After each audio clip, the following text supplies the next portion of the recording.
When a person is drunk, Yes, definitely. Does the amount of alcohol matter? Sure. If a person is drunk, he sleeps. He has no control over himself. He loses awareness. So he's already vulnerable. Basically, alcohol lowers vibrations instantly, then it is easier to work. It is easier to attach an entity, and it is easier to take possession of a person's mind.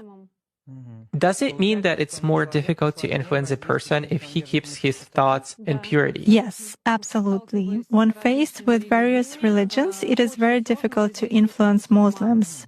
They are in a constant connection with the egregore. They do namaz every day and read prayers on a daily basis.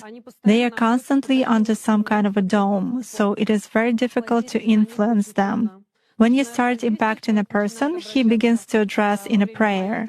Indeed, many of them are very different from those who come to church only when everything is bad in their life.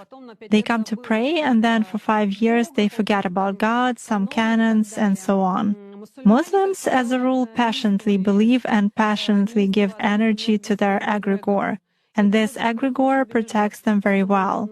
That's why it is very difficult to work to make any kind of influence on a true Muslim believer. Is this some kind of a good egregore? Well, for them, yes. This egregore is good for adepts who contribute good energy to it. How do you sense it? For instance, you have found an energy trace of such person. What's next? Do you try to drag him somehow to visualize this threat and you fail? Or how do you do that? It disappears. I cannot get a grip on it. I focus on it, but something immediately knocks me out of the flow, just like that. Or I visualize a person in front of me clearly and can affect him even at a mental level, but some image is not created in my mind at all. I even look at a photo, reproduce an image, but it vanishes from my mind. Thus, I can clearly see that a person is covered with something.